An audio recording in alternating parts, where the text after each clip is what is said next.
Okay, so in this video we're going to have a look at what happens to the ions once they've migrated to their electrode. And to help us understand this, we need to look at the word Aurig. And Aurig is related to oxidation and reduction because it's these two reactions that happen at the electrodes, okay? And to help us remember what Aurig stands for, here's what it is. Oxidation is loss and reduction is gaining. But I hear you saying gaining and losing what? Well, this is all about electrons. So oxidation is the loss of electrons. Reduction is the gaining of electrons. And you think about it, you should remember that electrons are negative.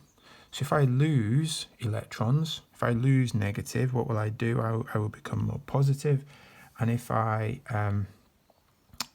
gain electrons, what am I going to do? I'm going to gain negative, therefore I'm going to become more negative. So to help us understand this, in your notes you've got one of these little number charts. And if I'm becoming more positive, what am I doing? I'm losing electrons. So this, in this direction, we are losing electrons. And if I lose electrons, what's going on here but a process of oxidation? I'm becoming more positive. If I gain electrons, then I'm going to become more negative. So this way here is all about gaining electrons. And therefore, this process is reduction. Okay, so we've got two steps in this method that we need to understand, all about oxidation and reduction. So how does this relate to the example that we've been talking about using sodium chloride? Well, let's just remind ourselves, if we have sodium chloride, we have NaCl, and electrolysis of this is going to cause this to break down into simpler substances. So we're going to form sodium and we will form chlorine. Sodium is the cation, so sodium is Na+, and it goes to the cathode. Once it gets there, what happens here is the cathode is now going to try to get rid of the positive charge. So how do you get rid of a positive charge? You give it a negative charge. I'm going to give it electrons. So I'm going to add an electron and it forms sodium, Na. So here, my sodium ion is gaining electrons. If I'm gaining electrons, come back up to this, reduction is gaining.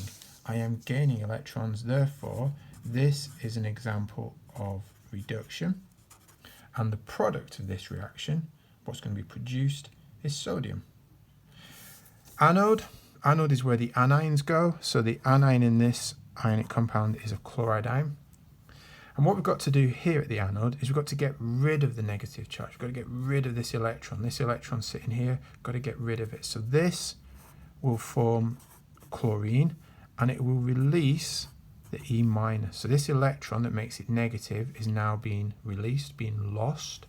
Okay. You should remember that chlorine is diatomic, therefore I need Cl2. If I need two chlorines here, I need two chloride ions, and if I'm going to have two chloride ions, I will release two electrons. My chloride ion is losing electrons, therefore this process is oxidation. Okay, so in this process we have got a process of reduction at the cathode. At the anode, we've got oxidation. These two always happen together, and to help us to recognize that, we often call these redox reactions because you have reduction and oxidation happening at the same time. Okay, again, please stop the video, go through it, watch it again, make sure you've got the basics, because this we're going to start to build on, and we really need to make sure that we've got the basics of electrolysis. Okay, now we've done the introduction to electrolysis, it's worth just applying the work you've been doing to a situation here, okay? So what you've got here is a list of electrolytes. All of them are molten, and then I want you to identify what reaction is going to happen at the cathode, which reaction is going to happen at the cathode, and which reaction will happen at the anode. Just a reminder of this, the cathode is where the cations go, and cations are positive. Remember, cations, I'm positive, I love them.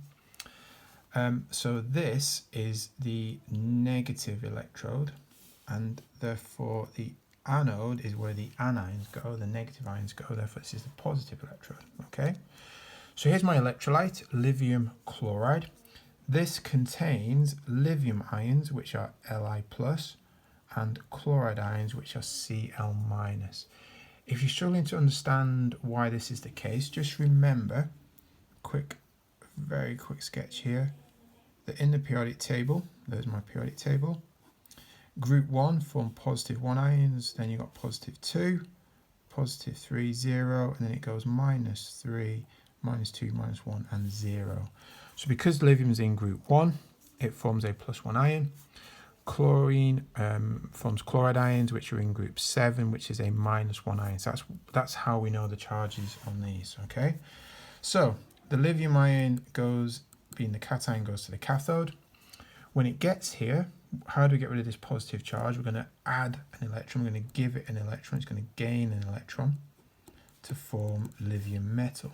Because this is gaining electrons, this is an example of a reduction reaction. At the anode, my chloride ions, my anions, we're going to go there. So my anion goes there, which is a chloride ion. That is going to form, it's going to lose the electron to form chlorine, and there's the electron that's being released. Chlorine, remember, goes around as 2s, it's diatomic, therefore I need 2 lots of this, and it's going to release 2 electrons. This electron is being lost. Loss of electrons using Ohrig is oxidation. Okay. What I want you to do, there are now some other ones here for you to have a go at. You should now be able to construct each of these equations showing you the reaction at the cathode, reaction at the anode. And what I will do is put this as an answer sheet at the end, and you can then check your answers to make sure that you have them correctly done. There's some tricky ones in here, watch out. Oxygen's a particularly tricky one. Just check and make sure you know exactly what is going on in those, okay?